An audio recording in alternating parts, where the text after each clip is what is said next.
Bonjour à tous, moi je suis Jean-Louis Delperrier, je suis associé senior chez Exton Consulting, en charge notamment de l'innovation et de la relation avec les fintech qui commencent à être aussi des clients pour nous.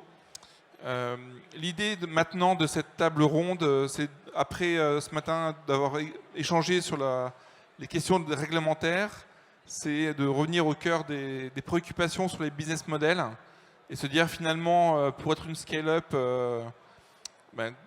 est-ce qu'il faut pivoter? Combien de fois? Est-ce qu'il faut changer de marché? Est-ce qu'il faut se reposer des questions? Donc là, j'ai le plaisir d'accueillir une jolie table ronde avec Bruno de Linkso, William de Contalib, Thierry de Scaled Risk et Adina de Active Asset Allocation. Chacun va se présenter et puis après, on aura des questions un peu interactives sur les pivots autour des business models. Peut-être William, tu peux commencer, te présenter et présenter ta promesse au marché. Ok, super. Bonjour à tous. Je suis donc William Boischer, cofondateur de Contalib, une compta tech donc, qui automatise la comptabilité en ligne pour les entrepreneurs et également pour les experts comptables.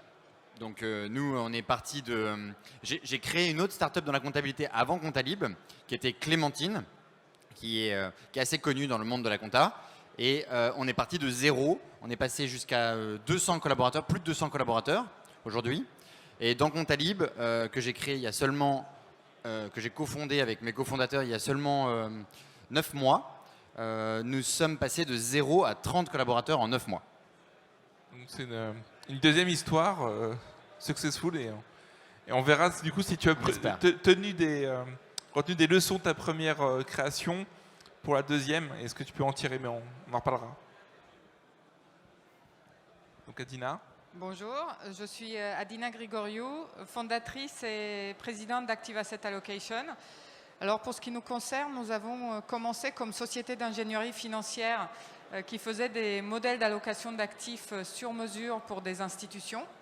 Et nous sommes aujourd'hui une plateforme globale d'investissement donc dans laquelle nous fournissons donc les modèles. Nous avons un PMS, nous avons des outils d'aide à la vente pour des réseaux de distribution de type réseau CGP, etc. Voilà. Et puis on poursuit le tour de table.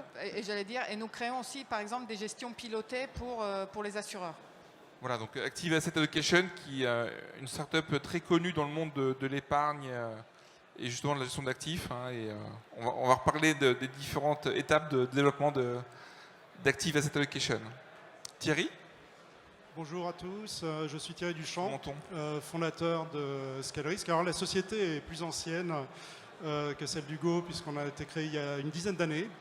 Notre offre initiale était de fournir une technologie de gestion de la donnée à des institutions financières au sens large. Et puis on a fait un pivot il y a 18 mois environ, en réutilisant cette technologie afin de pouvoir donc équiper notre marché, nos clients, qui sont des asset managers de taille très variée, pour simplifier leur équipement concernant la gestion de la data ESG. Voilà ce que je peux dire à ce stade. Et on finit par Bruno. Bonjour à tous, Bruno Van Esdal, je suis président et fondateur de Linkso. Donc Linkso, ça a été avant tout notre application mobile Linkso qui permet aux particuliers de mieux gérer leurs finances en agrégeant tous les comptes bancaires, en proposant de la gestion de budget, des alertes, du prévisionnel, etc. Et on a évolué au fur et à mesure, on aura l'occasion d'en parler dans cette table ronde, pour fournir une solution complète d'open banking et open finance qui correspond à la distribution en API finalement des technologies qu'on avait développées au départ au service de notre application mobile. Alors, bon, on va commencer par toi du coup, parce qu'on fait une année, on fait un retour. Donc Bruno, tu as commencé, lorsqu'on a préparé la table ronde, ton modèle plutôt sur du B2C, je crois au démarrage, et ensuite tu as pivoté vers le B2B.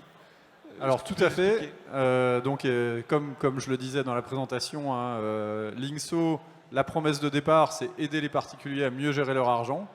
On l'a fait en développant une application mobile qui se connecte à toutes les banques en France, qui permet de récupérer l'ensemble des informations, les transactions, les soldes des comptes, aussi les investissements, et donc de fournir cette vision consolidée pour le particulier.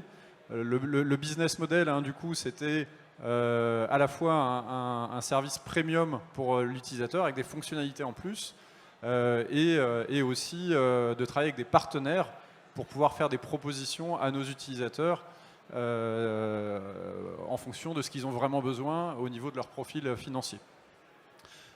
Donc c'est une application qui a eu pas mal de succès, hein, qui a pas mal de succès. On a à date plus de 3 millions de téléchargements en France. Donc ça marche bien, hein, ça continue à bien se développer. Mais en fait, ce qui s'est passé, c'est que dans le développement, il y a eu une rupture réglementaire, parce qu'en fait, on s'est rendu compte que le fait de se connecter aux banques comme ça, c'est devenu une activité réglementée avec la DSP2. Et du coup, on a vu aussi que on a été quelque part un peu l'éclaireur sur des nouveaux usages, et les banques avaient envie de les développer. Donc en fait, il y avait un marché assez naturel qui se développait en B2B pour qu'on puisse fournir nos technologies comme ça aux banques.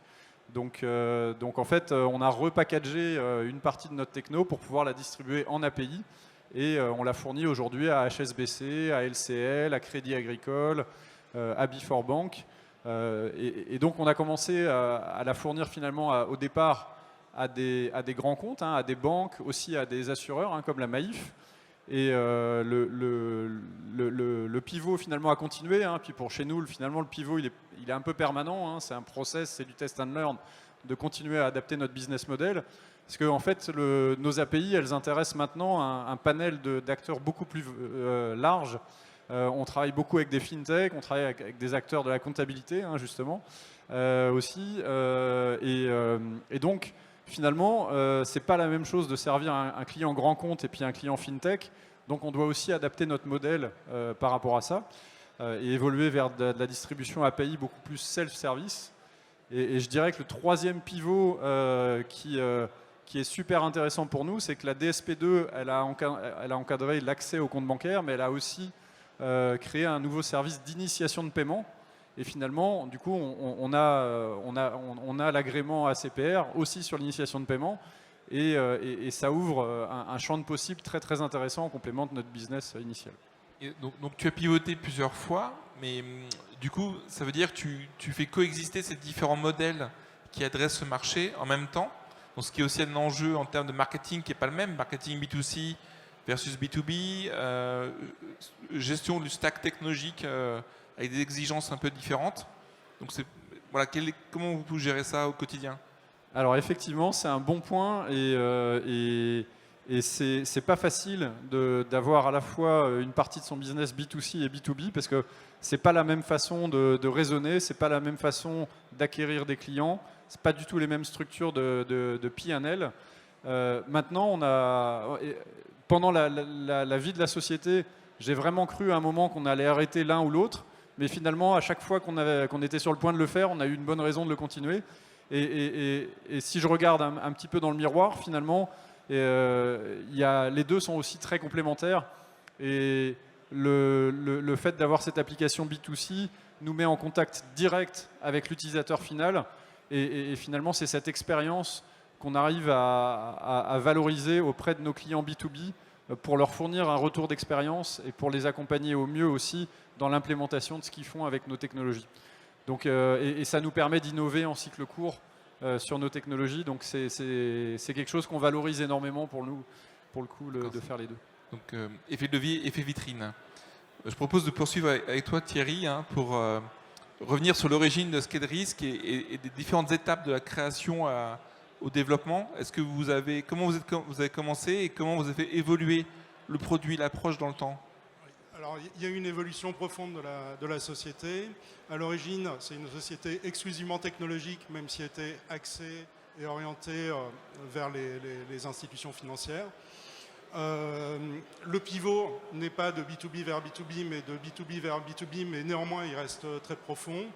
Pourquoi? Parce que ce qu'on a fait, c'est qu'on a anticipé le marché de l'ESG, qui est un marché qui est contraint par la réglementation SFDR. Donc je ne vais pas rentrer trop dans le détail, mais je pense que beaucoup de gens dans l'audience connaissent tout ça. avec des échéances qui sont bien établies. Et on a une approche d'analyse très fine du marché de la problématique en menant près de 200 entretiens avec des sociétés de gestion, principalement un peu partout en Europe, alors plutôt en Europe de l'Ouest, où la réglementation est plus active. C'est une réglementation partagée, mais avec une interprétation nationale. Et ça nous a permis de segmenter le marché et de proposer non pas une technologie, bien sûr la technologie reste importante, mais c'est un des nombreux facteurs, mais une solution clé en main qui va simplifier la problématique de ce marché-là. Pour la dire en une phrase, la problématique c'est qu'il y a énormément de petites étapes à régler. Choisir sur le bon fournisseur ou les bons fournisseurs de données, maîtriser la qualité, avoir de l'audit dans le système. Tout ça pourquoi? Pour produire du reporting, soit à destination réglementaire, ça c'est évident, mais surtout pour communiquer avec leurs clients. Et pour arriver à cet objectif, le faire de façon fiable sur de la gestion ESG, il y a besoin de toute cette chaîne de données. Donc là, l'ambition et la promesse de la société, et qu'on est en train de bien vérifier, c'est de pouvoir s'adresser à un marché très large. C'est-à-dire que là, le marché dont on parle pour les sociétés de gestion, c'est environ 4000 sociétés de gestion cibles en Europe, qui peuvent avoir des actifs sous gestion assez minimaux, par exemple 200 millions d'AUM, jusqu'à plusieurs dizaines de milliards d'AUM. On a ce panel de clients-là avec une solution unique, mais qui va être fortement configurable. Donc tout ça, je vais laisser la parole, je ne vais pas monopoliser la parole, mais ce qui a été fondamental dans ce changement, c'était vraiment de partir du cycle de vente commerciale et de faire vraiment tabula rasa sur cette partie-là et de repartir vraiment du client, de la problématique et finalement de remettre la technologie au service du cycle de vente. Et aujourd'hui, avec une segmentation en 3 packages ou en 3 parties du marché, small, medium, large, on arrive à des cycles de vente qui sont en dessous d'un mois pour les petits clients et qui vont jusqu'à 6 mois pour les plus gros clients. Et on est vraiment sorti des cycles de vente complexes pour vraiment avoir un cycle de vente plus simple, une proposition de valeur plus lisible et donc qui est beaucoup plus rapide à mettre en œuvre sur le marché. Oui, parce que effectivement, l'enjeu, c'est d'arriver à la taille critique. Et forcément, les cycles de vente sur les très grands corporates sont très longs. Donc, passer 2-3 ans à négocier, à prouver et à enfin mettre à l'échelle une solution, c'est compliqué. Donc, effectivement, sur le chemin d'arriver à prendre des clients de manière plus simple et plus rapide, c'est un bon levier. Tout à fait. Ça, je pense que c'est, en tout cas pour les startups B2B, il y a toujours cette ambition parce que c'est très valorisant d'avoir des contrats avec des clients qui ont pignon sur rue. Et ça l'est, et on apprend beaucoup.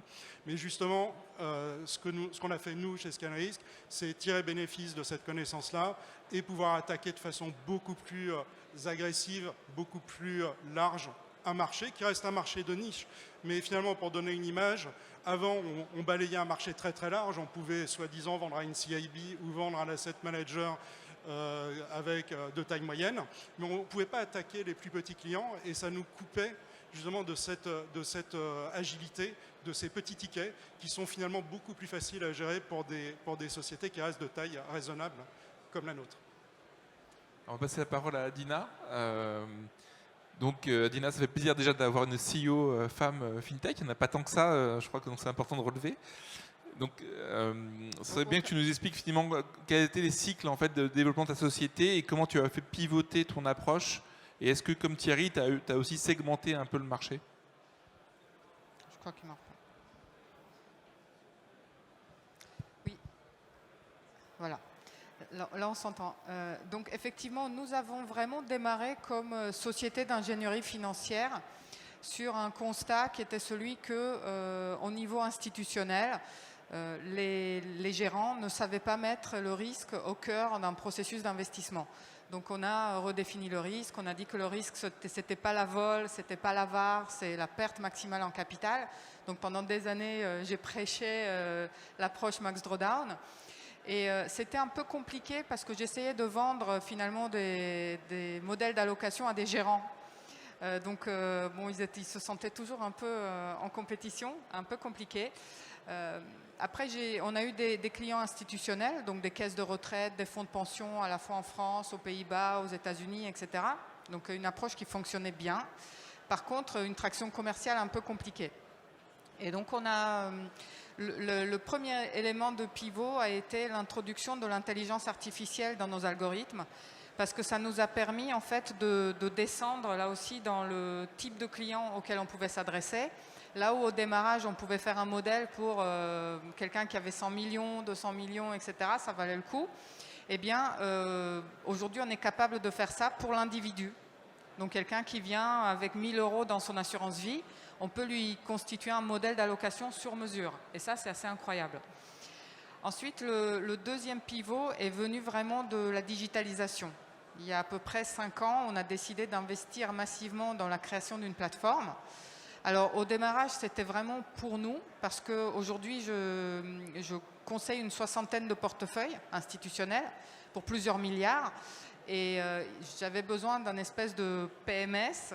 Je ne pouvais pas suivre ça en Excel avec des petites feuilles et les risques d'erreurs, etc. Donc on a créé cette partie-là. Et puis on a rencontré en fait le besoin des assureurs. Vous en avez dû entendre parler, qui ont absolument besoin de convertir leur stock de fonds en euros vers des UC, vers autre chose. Mais pour ce faire, leurs forces commerciales ne sont pas toujours prêtes. Par exemple, chez les mutualistes, on part de stock de quasi 100% de fonds en euros. Donc, personne ne sait vendre autre chose que du fonds en euros. Et ensuite, en face, ils n'avaient pas forcément le savoir-faire pour constituer des offres différenciantes. Et puis surtout, proposer des solutions et non plus des produits à tous ces clients. Donc, c'est là où, en fait, on a construit toute la partie front de notre plateforme digitale, dans laquelle un conseiller va pouvoir s'asseoir avec son client et lui créer une solution sur mesure en fonction de son objectif, de ce qu'il essaye de faire, de son horizon, son niveau de risque, etc. Et donc il peut rentrer soit dans des gestions pilotées, soit dans l'optimisation d'un portefeuille de gestion libre. Et tout ça est assez instantané. Et surtout, on aide à la fois le conseiller, à la fois le client à comprendre ce que c'est que la prise de risque, ce que ça veut dire en termes de performance, de pourcentage de chances d'atteindre son objectif. Enfin, on rend tous ces concepts un peu financiers, un peu compliqués, simples pour tout le monde. Ça veut dire que tu as développé une interface pour les conseillers, en fait, les conseillers en clientèle. Exactement. Donc maintenant, ce nouveau business model, même si l'autre subsiste, puisque j'ai des clients que je conseille en allocation depuis plus de 10 ans, mais maintenant, je crée donc des modèles d'allocation pour les assureurs, pour les gestions pilotées. Et ensuite, je fournis leur réseau de distribution avec des outils d'aide à la vente. Et par exemple, il y a des choses assez sympas qu'on a réussi à faire grâce au digital, c'est de produire un reporting individualisé de manière instantanée. Alors vous allez dire, mais oui, c'est normal. Mais non, quand vous allez chez votre asset manager préféré, il lui faut 6 à 8 semaines pour vous sortir le reporting. Et c'est voilà. Je suis toujours halluciné du côté très artisanal des asset managers. Ça me fait un peu peur des fois. Non, mais c'est assez incroyable parce que quand tu as la donnée et les positions, je veux dire... Alors, après, il y a une petite difficulté, par exemple, pour écrire le reporting personnalisé. Mais là encore, il y a l'IA qui, à partir des chiffres, en fait, permet de constituer un petit texte qui explique le comportement du marché et l'impact que ça a eu sur le portefeuille et sur le projet du client. Merci Dina pour l'explication déjà des étapes de développement de ta société. Donc William, sur Compta Libre, c'est assez récent, tu disais 9 mois. Donc est-ce que tu as déjà pivoté en 9 mois ou pas du tout? Alors, nous c'est la comptabilité. Donc déjà ce qu'il faut resituer, c'est que la comptabilité c'est pas un nouveau service financier, c'est un service qui a 6000 ans. Donc l'objectif, ce que l'on délivre, déjà il y a 6000 ans, ce que l'on délivrait et ce que l'on délivre en 2021, c'est la même chose. C'est de faire le point sur les chiffres de l'année précédente ou d'une période donnée. Donc nous, lorsque déjà il y a 9 ans, je me suis intéressé à la comptabilité, on avait bien compris que l'objectif c'était de livrer un bilan comptable. Aujourd'hui, c'est la même chose. Alors, La question du business model qui va évoluer, elle va être située par rapport à l'ambition. Et l'ambition, je pense qu'il faut la ramener à une échelle temporelle pour bien comprendre quelles ressources on va avoir et dont on va disposer pour investir, donc des ressources humaines et des ressources financières principalement. Dans mon aventure, pour vous faire un retour d'expérience, on a changé énormément de fois de business model, mais le marché ne l'a pas toujours vu ou alors compris même. Parfois, c'était dans notre intérêt qu'ils ne le comprennent pas, et puis parfois, c'était pas dans notre intérêt. Donc, on est parti d'un acteur 100% à distance, un acteur d'expertise comptable en ligne 100% à distance. Et puis après, on est devenu un acteur de l'automatisation de la comptabilité en ligne, avec d'autres fintech, comme par exemple celle de Linkso et ses compétiteurs. Et nous avons, au fur et à mesure, énormément apporté de changements dans la prestation que nous délivrons à nos clients. On a énormément changé l'organisation interne également. Qui est en contact avec le client final, avec l'entrepreneur? Est-ce que c'est le comptable? Est-ce que c'est un chargé de clientèle ou un commercial pour le suivi et la satisfaction client tout au long de l'année? Et puis également au niveau des recrutements, on a aussi plusieurs fois changé un petit peu notre fusil d'épaule pour ne pas rechercher les mêmes compétences. On était parti avec des compétences très seniors au début de l'aventure. Et puis finalement, on s'est aperçu que nos clients, c'était pas je prends l'exemple du CAC 40, même si ça pourrait être des petites entreprises, des très grandes entreprises, c'était vraiment des toutes petites entreprises. Et que les compétences comptables, déjà de comptables juniors, suffisaient, tout en les embarquant bien sûr dans des séances d'onboarding et des académies comme on a créé chez nous de formation comptable. Donc on a changé le business model à tous les étages. Et dans Comptalib, là, l'expérience donc que je viens de créer avec mes 3 autres cofondateurs, c'est la même chose qu'on est en train de vivre, avec une différence importante.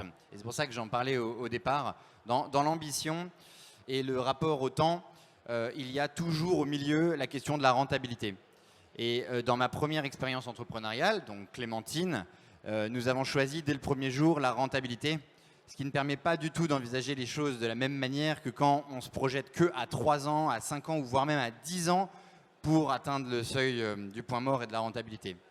Donc dans Comptalib, comme on a une autre vision, une vision beaucoup plus tech que celle de Clémentine, effectivement les pivots se sont déjà enchaînés de nombreuses fois. Et pour reprendre qu'un exemple, alors qu'on n'a que 9 mois, comme tu le soulignais tout à l'heure, l'exemple le plus flagrant, c'est que quand on a eu l'idée de cette start-up, on était déterminé à ne délivrer de la comptabilité que pour les entrepreneurs. Et puis, comme on connaît très bien le marché, on s'est très vite rendu compte que les entrepreneurs travaillent énormément avec leur expert comptable et que l'expert comptable, c'est, et ça reste, le premier tiers de confiance des entrepreneurs, avant même le banquier. Donc, comme nous sommes aussi, par mon expérience, des experts comptables, même si on est en ligne, nous sommes inscrits au tableau de l'expert comptable, nous avons choisi avec Comptalib de pivoter et d'ajouter à la gamme Comptalib un service pour les experts comptables. Et récemment, là j'étais la semaine dernière au congrès de l'Ordre des experts comptables à Bordeaux, nous avons bien cerné le besoin des experts comptables qui est très important dans la profession parce qu'ils sont très en retard dans le numérique. Donc nous avons choisi d'accélérer énormément du côté des experts comptables dans notre business model. Voilà. Passionnant, donc ça veut dire que tous les 4 vous avez pivoté et vous êtes encore là et vous développez à fond vos sociétés. Donc ça veut dire effectivement pour être successful, il faut savoir se remettre en cause, rajouter des modèles. Justement, je voulais vous poser des questions sur l'atteinte de la rentabilité, sur la course à l'international. Comment vous voyez les choses, chacun vu de votre modèle? Est-ce que vous êtes tous très prudents et vous veillez à votre pérennité? Est-ce que vous dites non, il faut que je fasse encore une course en avant et j'aille conquérir l'international? Comment vous voyez les choses? Peut-être on recommence avec Bruno.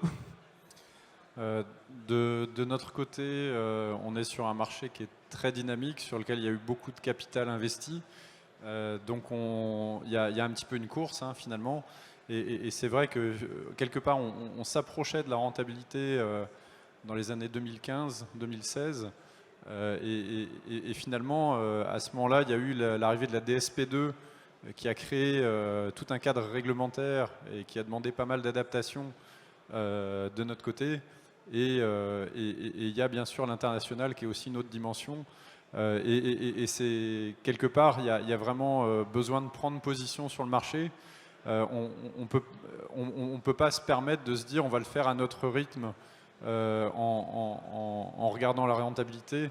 Il y a vraiment on est sur des business, l'open banking en API, c'est des business de volume. Pour être rentable, il faudra avoir des volumes et les plateformes, il y a quand même des gros coûts fixes pour les développer et les maintenir. Donc on est plus sur une logique de rentabilité à terme aujourd'hui que de rentabilité immédiate. Et vous Thierry ? Vous m'entendez ? Pas de rentabilité immédiate non plus.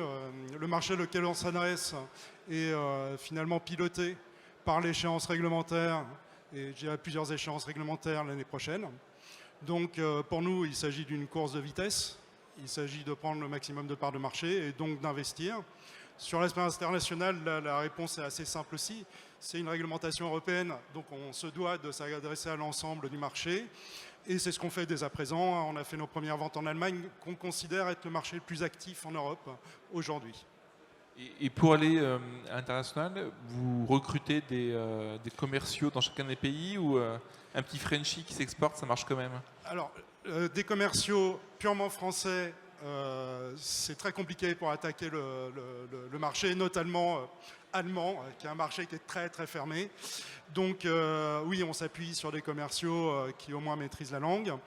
Et puis également, par contre, ce qui a changé, ce qui est favorable, donc la crise qu'on connaît tous a eu des effets néfastes sur les business, sur les gens, etc. Mais ça a eu un effet bénéfique, c'est qu'aujourd'hui, on peut vendre en ne rencontrant absolument pas physiquement les personnes. Ça veut dire qu'aujourd'hui, si on va attaquer le marché allemand à ce stade, nous, on s'appuie sur des commerciaux qui vont maîtriser la langue et la culture, mais en aucun cas, on a besoin d'ouvrir un bureau en Allemagne aujourd'hui, au moment où je vous parle. Oui, donc c'est la merveille du digital et de la visio des emails. Donc, c'est ça. On peut même le faire depuis une côte ensoleillée. Toi, Dina, donc sur la rentabilité internationale? Alors, nous avons commencé en étant rentable, c'est-à-dire qu'on est parti sur fonds propres et donc on a fait grandir l'entreprise avec l'argent qu'on avait au fur et à mesure de l'acquisition client. C'est pas le bon plan. Non, mais c'est bien de regarder ça, mais je veux dire, quand on veut jouer dans la cour des grands, quand on veut faire du digital, de l'IA, ça demande des investissements massifs. Et d'ailleurs, nous avons levé en 2019 4 millions que nous avons bien investis, bien utilisés donc, pour le digital et l'IA. Et après, bien sûr, l'international, alors ça a toujours été notre ADN, puisque notre premier client était allemand d'ailleurs. Et ensuite, on en a trouvé d'autres donc à l'international. Et aujourd'hui, notre plateforme, elle est cloud native. Il y a des API, etc. Donc, le terrain de jeu devient mondial. Parce que par exemple, quand on a des simulateurs d'évolution de quelque chose, tu n'as même pas besoin d'être régulé. Donc, tu peux faire ça pour Singapour, pour New York, etc. sans aucun souci. Donc, c'est un peu le défi des scale-up françaises hein, d'aller conquérir les autres continents. N'est-ce pas? Et William, donc... Oui, alors, si, ça peut être le bon plan. La rentabilité, c'est le bon plan même. Je dirais même, c'est le seul bon plan. C'est le comptable qui parle, là. Comment? C'est le comptable qui parle. Et en plus, voilà, c'est le comptable qui parle. Non, sans rire, bien sûr. Il y a tous les plans peuvent mener à la destination choisie. Mais nous avons choisi la rentabilité. Et ça nous a mené à la destination choisie, puisque nous sommes aujourd'hui avec Clémentine dans l'expertise comptable en ligne, le leader français. Et tous mes compétiteurs, dans les 8 ou 10 dernières années, ont tous levé des fonds, ce que l'on n'a pas fait. Et on a choisi la rentabilité le premier jour, comme Adina. Et ça nous a été salvateur, puisque non seulement on est une entreprise très rentable, on est plus de 200 collaborateurs, on a plus de 10 000 clients actifs, et ça nous a permis de faire énormément de choses dans la tech. Donc, et on est leader, donc on n'est pas en voie de disparition. Donc je pense que non, c'est un très bon plan. C'est même le seul plan, à mon avis. Ça dépend à quelle échéance, bien sûr. Mais si on n'a pas un plan pour un jour arriver à la rentabilité, à mon avis, ça se finit mal. Et on le voit sur des très très grandes startups aux États-Unis, tout simplement, puisque le marché est plus mature. Donc pour parler de l'international, bien sûr aussi, les investissements sont parfois importants, mais parfois pas tant. Ça dépend, comme l'a dit juste avant Thierry, pardon, on peut tout faire à distance. Et je suis bien placé pour le dire, puisqu'on a vendu plus de 10 000 entrepreneurs en France à distance, avant le Covid. On n'a rencontré aucun client. Tous nos commerciaux vendent à distance. Donc, vendons, si on arrive à se caler sur le fuseau horaire à San Francisco, à New York, depuis Paris, vendons à Berlin, à Madrid, facilement, puisqu'on est sur des créneaux horaires encore plus proches. Donc moi, je crois non seulement à la rentabilité et à l'international à 200%. J'aurais une dernière question parce que le temps passe assez vite. On parle beaucoup de développement durable, de critères ESG. Donc Thierry et Scalerisque sont sur ce sujet. Je voulais savoir comment vous voyez ces sujets. Donc opportunités, contraintes pour vous-même aussi, en tant qu'employeur, en tant qu'acteur de la tech. Comment vous adressez ce sujet aux différents plans? Alors moi, je prends en premier la parole parce qu'on a lancé une initiative avec Contalib dans l'écologie. En fait, on n'était pas du tout écologie. Et on a vu quelques startups, d'ailleurs présentes aujourd'hui, se lancer dans l'écologie. Et ça nous a un petit peu touchés, mais on n'a rien fait. Ensuite, on est parti en séminaire dans la nature, à Évian-les-Bains. Et là, par contre, ça nous a fait un choc. Parce que la nature est tellement belle que quand on sort des ordinateurs et de nos bureaux, on ne peut pas ne pas tomber amoureux. Donc l'équipe et moi-même sommes tombés amoureux de la nature, quelque chose qui est si simple et pourtant parfois si éloigné ou qu'on oublie si rapidement. Et en revenant de ce séminaire, on a choisi de lancer une initiative qu'on a appelée Smile Your Planet. On a créé un site internet et donc on a notre page Instagram qui nous permet de communiquer sur les initiatives que l'on prend chez Contalib et les engagements aussi que l'on demande à nos collaborateurs, qui sont les bons réflexes pour pouvoir avoir une attitude la moins carbonée possible. Et donc les choix aujourd'hui stratégiques du groupe et de Contalib sont faits en premier lieu avec l'écologie. Ensuite, je dois le dire, parce que sinon c'est bullshit, c'est très difficile de choisir une attitude écologique. Sur le plan de l'entreprise, c'est très difficile. Sur le plan personnel, je crois que c'est encore plus difficile. Donc on fait des efforts. On est très loin d'avoir une attitude encore 100% éco-responsable. Et donc chez vous, Bruno, par exemple, chez Linkso, comment ce sujet, est-ce qu'il est vu de très loin ou de très près? Comment vous le voyez? Je pense que toutes les sociétés commencent à être concernées et elles seront de plus en plus. Parce que c'est de toute façon quelque chose qu'on commence à voir dans les appels d'offres. Dans les appels d'offres, on nous demande parfois des évaluations sur ces critères ESG. On voit que nos collaborateurs y sont sensibles. Ça rejoint un peu ce que tu disais juste avant. On a démarré on a commencé une démarche RSE du coup dans l'entreprise pour faire notre diagnostic et puis identifier les actions qu'on peut prendre pour s'améliorer. Forcément, il y a une composante technique forte dans notre business, puis on a besoin de serveurs pour servir toutes ces API. Donc, nos équipes, on commence à regarder toute la thématique Green IT. Donc ça quelque part, c'est l'approche de l'impact qu'on a en tant qu'entreprise. Après, ce qui est très intéressant, c'est de voir que nos technologies peuvent aussi servir à mesurer l'empreinte carbone. Et on a des premiers clients dans ce domaine-là qui utilisent justement la liste des dépenses d'un particulier ou d'une entreprise d'ailleurs, et qui va associer du coup une empreinte carbone à chaque dépense pour pouvoir sortir l'empreinte carbone globale. Et donc on travaille avec Greenly, on travaille avec Doconomy sur ce sujet, donc très intéressant aussi. C'est en mouvement. Thierry, donc vous êtes au cœur du sujet. Est-ce que vous l'avez appliqué pour vous-même, de votre société? Oui, évidemment. vu notre positionnement, on se doit d'être irréprochable, ce qui est pas forcément facile pour une entreprise de taille modeste. Ce qu'on observe sur le marché, c'est que c'est vraiment une lame de fond. Donc il y a la partie écologie, mais il y a la partie sociale, il y a la partie gouvernance aussi. Souvent, on a tendance à ne pas évoquer ces aspects-là, mais ces aspects deviennent prépondérants. Et il y a eu beaucoup de communication dans la presse grand public sur ces critères-là pour des grandes entreprises qui ont été pénalisées en termes d'image. Donc pour nous, on n'en est pas encore là, mais c'est un point d'attention.